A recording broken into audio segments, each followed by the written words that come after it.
Good morning, Tux. I decided that Stripe gets his own bowl again. It'll be better for everybody. We thought we weren't going to be doing this until next Wednesday, and then they changed things for the second time yesterday. So that Johnny does have to report. So Don's getting Ruby out for me. And here's the rest of the boys this morning. Hi, guys. Good morning. Well, with any luck, she'll stay looking clean through us going to the event Saturday. Yeah, maybe. That would be nice. Yeah, well, she's pretty clean now. Yeah. I'd probably just detail her with the little spray. Yep. On our stuff. I agree. Yeah, she's doing good. We're headed to Fayetteville to the Drive Electric event Saturday. Yeah. Don't remember the exact location, but that's easy enough to find out online. Yeah. There's my girls this morning. Hi. Good morning, Ruby. It's time to take off for downtown. I think we're on time. I think we are. Oh, arrival at a 7:20. That'll work. Well, I just looked at the weather bug app and it said 77 and partly sunny today, and Johnny had a chuckle because it doesn't look too partly sunny at the moment. Like I said to Don when he was out by Ruby this morning with the California duster, I'd really like for him to not have to wash the car, Ruby, Friday after work if possible. We are only taking Ruby to this event. I only signed up Ruby because Fayetteville is far enough away that probably we would have a better time if we were driving together down there. I mean, I'm totally okay with driving the Ruby down there. I just, you know, this is long enough distance we'd probably enjoy as a couple going if we were in the same vehicle versus two vehicles. But if they were to come back and say, well, we don't have a Model Y and we really want one, then Don can certainly drive down there. But my point is if it's going to rain and Ruby's going to get dirty, I suppose this might be one of those cases where I would drive Jules. Because I don't want Don to have to get off work Friday for the second weekend in a row and have to go wash the car right then to get it ready for the next day. Although he would, we know he would. Well, campus is certainly much quieter over here this morning with all of the SAU college students on virtual school today. I feel for Johnny. Thursday's his busiest class day. He has like a 20-minute break. The other days he has a 20-minute break in the morning plus a lunch break. Other days of the week he has more break. But yeah, he's undetermined yet exactly where he'll be sent with his Chromebook to take his virtual classes, but there's a couple of options. It'll be one of the high school teachers' rooms or the auditorium with supervision by somebody from Wake County or whatever. I don't know. You know, we don't have to worry about Johnny. They could send him anywhere and he would do what he was supposed to do. But there are a few they have to keep up with, so all precautions are probably warranted. Yeah, I want to say that certainly there are a large number of students that live on campus in the dorms, but also I'm sure there's a large subset of commuter students to this school. The parking along the street out in front of the school was a lot less this morning. And it could be some faculty, but you know, obviously inside the security gates there is parking for students that drive, high school and college, and professors. Which way you going, squirrel? Come on. Come on. There's nobody behind me. He got across safely. So, yeah, but it costs money to park on campus. So folks that can get away with street parking and walking a little bit further that aren't worried about security, they may choose to park out of the street outside of the campus. So Don tried to put some good television on for me last night, and this time we didn't get through. What were we watching? 911 or The Good Doctor. We were watching The Good Doctor last night, and I didn't make it all the way through that. And we were watching New Amsterdam last night, and I didn't make it all the way through that. So we have like these partial shows to watch. Basically, we ate dinner, I sat down, my feet hurt. I asked Don to rub my feet, my left foot, and about 2 minutes later, and that probably is longer than normal, I was asleep, and the next thing I knew, it was like after 11 o'clock.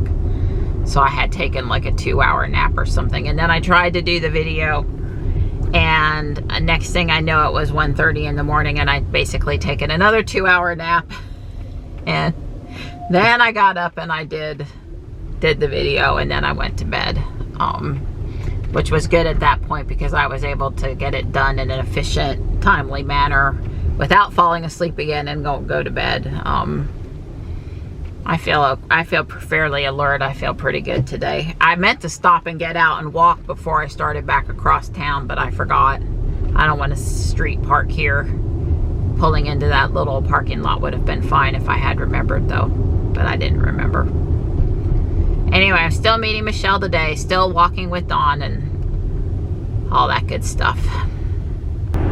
So last night when I checked my safety score in the Tesla app, it was still 99, which was a big relief, but it was a 97 for the day yesterday with a hard braking and a too close following event. I'm not used to seeing red at the lowest category for any of the categories in a given day. I had to wonder to myself, well, exactly when was that? Because I don't really remember it. And number two was, you know, it seems to me that if somebody pulls out in front of you, that A, that causes you to brake pretty hard, and two, that puts you pretty close to the object that you're braking away from.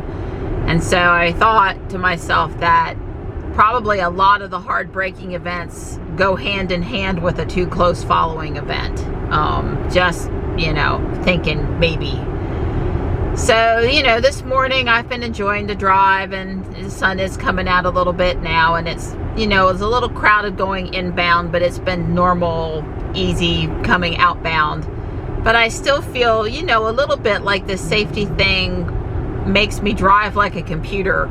Like, you know, do I trust that autopilot won't get dinged and allow Ruby to brake really fast because she doesn't brake as early for stopped red lights at 55 miles an hour as I would?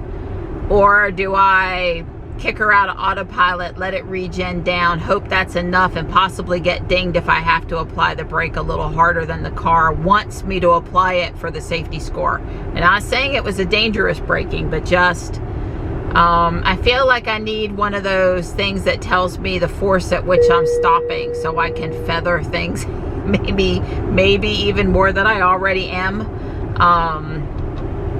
I don't know, there's just all these extra calculations going on in my head about driving the car to comply. I'm not going to say beat the system, but comply with the system. So, and I had a thought yesterday afternoon, wouldn't it be great if we could send Kyle out on the NC car track with his Model 3 with FSD and the button and the score, and be in the car with him as he drifts around the track and attempts to get the worst possible score. Although you have to, one of the things that's most heavily weighted is on being on an autopilot fail, which he could safely do out on the track, right? With no other cars out there, he could ignore the warnings, not hold, you know, have his hands near the wheel but not on the wheel, providing torque, sort of a thing. But I did see that Brian over at I1 Tesla had apparently gone out and with his Model Y gotten a 0 or a 1 score. He'd gotten, you know, he had intentionally gotten a bad score. So I figured somebody was going to do that just for fun, to prove that it could be done on a car where they really weren't willing to drive careful enough to get the FSD beta anytime soon anyway, and you know, didn't care about getting it here in the short term. So that, I'm sure, if there's a video associated with this Facebook post I saw, I'm not aware of it, but I thought that would be pretty interesting. So I will obviously be attempting to continue to drive as best as I can, try to hold on to that 99 score. I think it's got to be easier to keep it than to get it back. I certainly don't want to be doing anything. Like right here, I'm on autopilot. Is that a slow enough stop for it to be happy? Somebody made a ridiculous comment to me last night and said they were at a following distance of 6 and they changed it down to 2 and they thought that was better. And maybe what that does, maybe it's not ridiculous. To me, it's like, well, if I'm not supposed to be following people too close, then I need to be far away from them. But maybe on the other hand, if I'm following closer to begin with, when I go to brake, then I slow down quicker. You would hope, or slow down easier, quicker, without having to apply as much gravities and force to braking. So I don't know, that would be something else to play with. I'm on a 6 though, and I'm not doing too bad. So I think I'm okay when I'm on traffic aware cruise control. But it really could be a little bit of, one thing I did there was when Ruby started, and I'm still on autopilot, but when Ruby started to brake for that turning van, I automatically put my foot to the accelerator and try to want to speed back up because she seems to slow more than is necessary, or that I would slow, and I'm trying not to do that because that puts me closer to the vehicle in front of me. So I don't know, it's complicated. It's complicated. And here Ruby is giving me fits about, let's see what she does through this intersection that's not very straight. Yeah, she overcorrected a little bit there, but did fine. Yeah, they fixed that intersection, what, 12, 18 months ago, and when they fixed it, they still left the lanes go diagonally through the intersection a little bit. They're not straight. I'm like, if you're gonna spend money to fix the intersection, did maybe we not want to actually straighten the lanes out right through the center of the intersection? I don't know. Well, it's pretty now that the sun's coming out. I guess if it gets this sunny and it stays this sunny, it might get higher than 77 today. Just a thought. Well, the line at the Fuquay DMV persists, and the detour is still set up this morning, even though we're now on the 30th. They did not, however, update the sign to say a new expected date, although I did see down the middle of the road that it looked like the dirt was gone. So surely they've made pretty decent progress.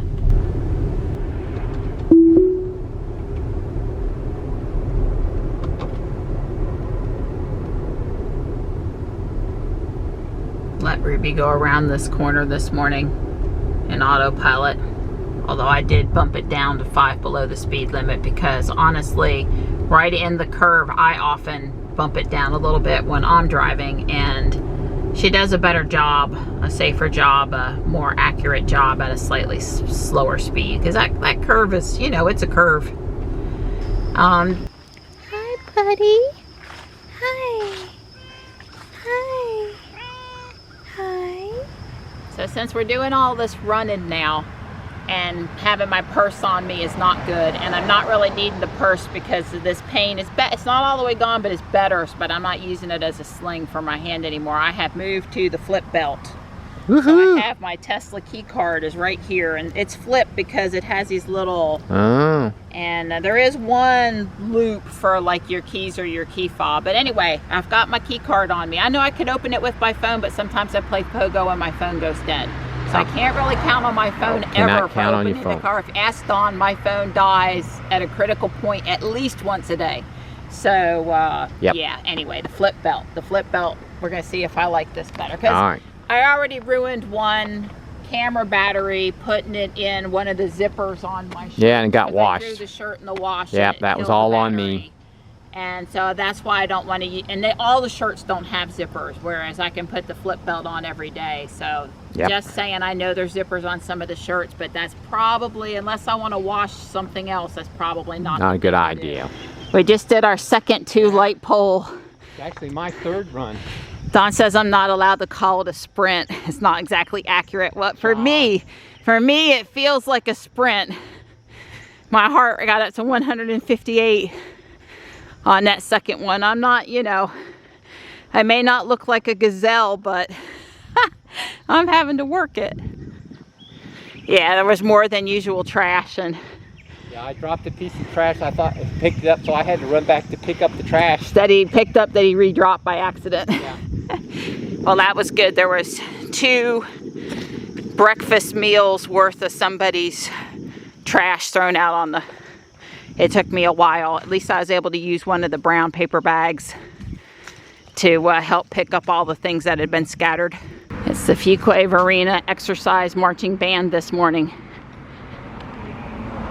We didn't run on this first lap around, but we'll do a little jog on the second lap around. Usually by then my heart rate's back down a little bit. Although I have noticed in the last couple days, it seems like my hunger and my cravings have been increased. That exercise will kill you. I've actually put on at least a pound, possibly 2 pounds, which of course that could be a little bit of muscle, but it's very frustrating to me. So all I'm saying is I don't want to overdo the sprinting. I want to do enough sprinting to keep the heart exercise cardio thing where I need it to be. But I don't need to try to break world records with it either, because in my case, based on the impact with the ground and all these other factors, it seems more detrimental than helpful. Dawn's Thursday morning conference call. I just ran the distance between 3 light poles. So maybe I'm good till we get to the end of the trail. We'll see. Dawn didn't run home today because of the conference call, and I did drive us home, but he's gonna put her in the garage for me. I've got something under 30 minutes to grab my shower and get out the door to meet Michelle, which I am very much looking forward to doing. Hey, Mart. Hi. Hello, buddy. Hi, Tux. Good boy. Michelle bought me some Halloween gibbets yesterday, so I have installed them on my shoes and I am ready for shopping. And this is a little kit that I got at the Lego store yesterday, a little haunted house to go along with my big haunted house. Hey, woman. Good morning. Oh, look at you. Isn't that cute? I like it. Even my shoes. Oh my goodness. Wow. My perfume. Your perfume. Yes. I love the shirt. The shirt is way awesome. Crackle Barrel. Do you believe Of it? course. Yeah, I can believe it. I got this for you yesterday at Apex and then forgot to give it to you. Yay. It's a mermaid tail bath bomb. Love it. Because she needed that. I do. I was ahead of her in one of the lines and I snagged it.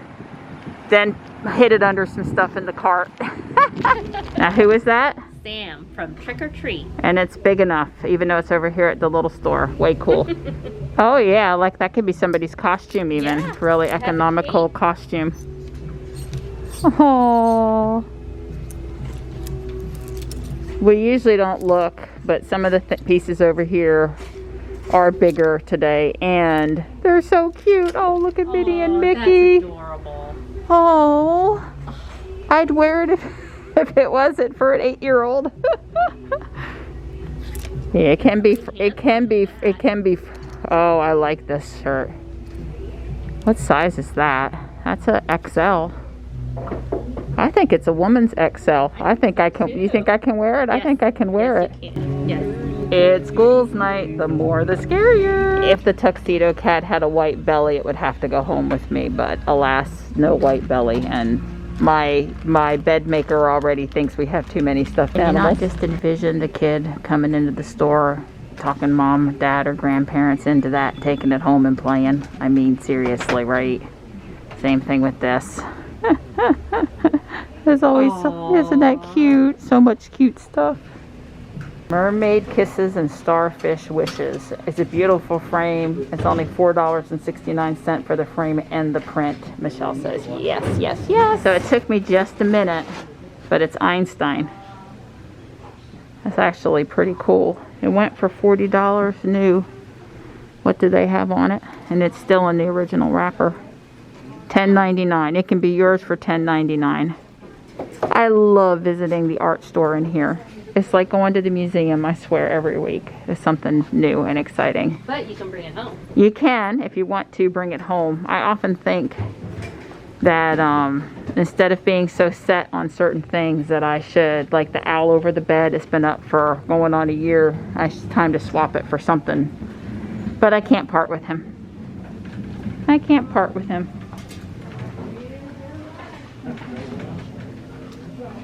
Any of you guys recognize this ceramic piece from the 70s? My dad and I painted her. We didn't do quite as good a job. But look at her, she's gorgeous. Oh, it's for some little kids though. Oh, a bucket for the boys' next beast trip. A couple of pair of socks. Those are brand new. Pumpkin spice everything to go along with the towel Michelle gave me yesterday. And I picked up this cute owl. So far, so far. We really liked Monsters Incorporated when the boys were younger. I'm always excited to find an origami owl locket. And this is like bronze color, gunmetal bronze kind of color. Unless you're going to tell me you already have it. I don't have it in my size. Rock beat scissors. I've never heard of yard dice. It's really 6 big dice. This is nice. It is so soft. It's in great shape on the inside. I guess you could put shoes or something in it. But I don't have any place for it. It's a real barrel. I mean, it's a real barrel. I have a large selection of fabric pieces, and they happen to have some really nice Halloween ones. It's about $2 a yard. That's what it's going for. Very cute stuff.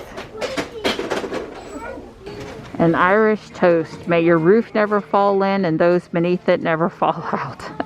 I'm thinking that's a pretty different pattern for Nike. That's what I'm thinking. I like the artwork. And if you don't wear it, it looks like Ariel with makeup. I see Ariel in it. You know what? I'm going to try it for her. Well, like Dawn says, wear it once, twice. You don't like it, back it goes. I knew it was going to happen. We came to and found the weekly pink find. Victoria's Secret. I rescue pets. What's your superpower? If I didn't have the robot one, I might have to get this one. That is so cute. Well, we were throwing stuff in until the very end, and Michelle had a really great find. A bunch of leggings they put back on the Halloween rack. That's way cool with the Sam from Trick or Treat. The Universal Monsters. Yeah, Frankenstein, and who else is on there? Phantom of the Opera, The Mummy, Bela Lugosi, Dracula. And I mean, shoot, Michelle would have bought them at a horror convention, let alone it being Halloween and coming from Guardian Angel. And Cthulhu. Yeah, that one is pretty spooky. Yeah, way cool. Then there's one more or 2 more shirts in there that are yours also. You don't necessarily have to show them. Sean, I'm gonna beat you if you drop this off to have it, you know, give it donated. away. Yeah, that's right. She's worried that might have actually come from her house. Well, I got it back again. It's Vincent Price. Yeah, this was another Michelle find at the very end. $3 for a brand spanking new Harry Potter scarf, and she got her some coat hangers, the extra thick ones. You know how expensive those are at Walmart? They're like 79 cents here for a bundle. So more good finds. We did good. So we made plans to shop next Tuesday. They're having a special try to raise $10,000 for Alzheimer's research in 2 months kickoff event. And everything in the store is 20% off except for clothes, which are 10% off. And I don't know, for me and Michelle, if it's 100% worth it to come in that day to deal with extra people in the store, not COVID-wise, but just in general, or not. But that's the plan. We're going to come in Tuesday. Maybe I'll get lucky and they'll have some Legos for me that day and they'll be 20% off. That would be sweet. It's a gorgeous afternoon, 79 degrees. I'm gonna get downtown by 2:10, which is right on time. And Ruby says my safety score for 48 miles driven so far today is 100. I'll take it. There's that pretty Raleigh skyline.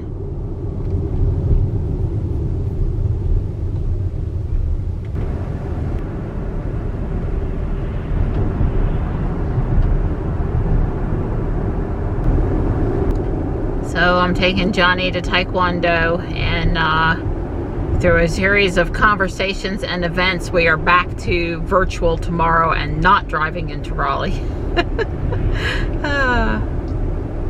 I'm pretty tired this week, so I'll take it. Well, the advantage of bringing Johnny to Taekwondo is that I do get to watch the pretty sunsets this time of year.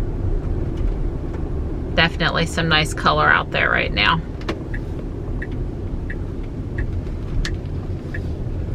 I'm just going over to Walmart.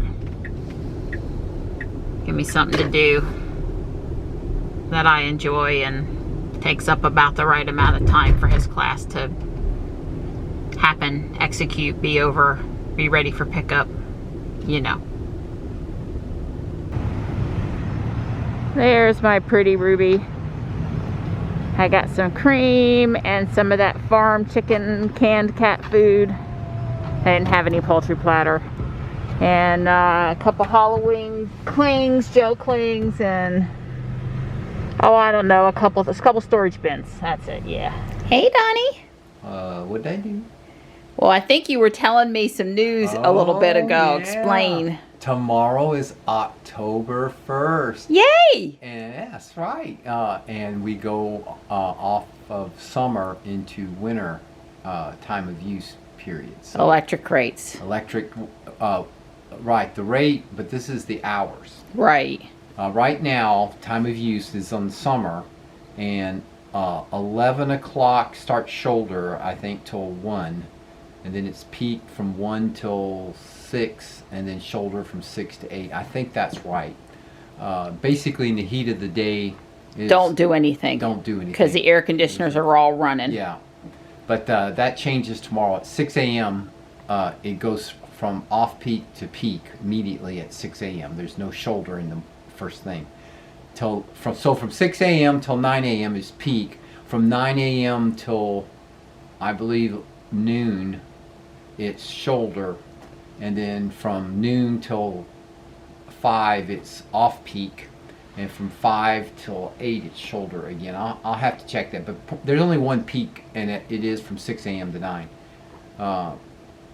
And in the winter time, last year we were on virtual. I was working, and we were on virtual, so I wasn't getting up until like 8:30. I mean, we weren't getting up crack of dawn early. Right. And so 9 o'clock the heat would kick on.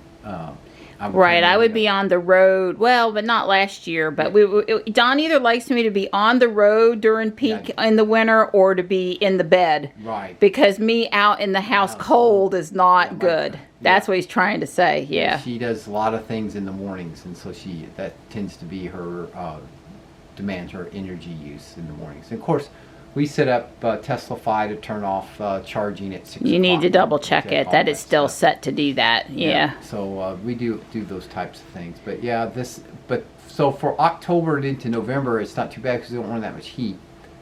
Because in the morning, first thing in the morning, that's the house is cold, and it really kind of. Well, Don's leaving out just a couple things. Number one, when we get up at 5:30, he cranks the heat, even the heat strips from 5:30 to 6 to warm up the house. But then he doesn't burn any heat from 6 to 9, basically. Right. Yeah. So you have to bundle. And then the other thing is I haven't been trying to get Johnny's lunch started. if we're heating anything until 6:15. Right. But Don may be helping now, because if it's going to get done before 6 o'clock, he's going to have to jump in there and do it. I won't be doing it. I can't get it done before 6. Right. And then in the summer, I sort of can't help but cook during peak, but I might cook differently, like the Instant Pot instead of the big oven. Yeah. Whereas in the winter, I might switch it up or something to do that. Main thing that gets me is I can't do, if I have extra laundry to do, doing it first thing in the morning is not good, and I don't like doing it later. Yeah. But yeah. So anyway, but I might do the wash part. Doesn't use a lot of electricity. That's right. Especially if you do a cold water wash, and then just set a reminder to start the dryer after it's shoulder or off peak or whatever it is. Yeah. Yeah. Anyway, we'll be referring to the chart in the laundry room so we don't get confused here for the next few weeks. Yeah, that's right.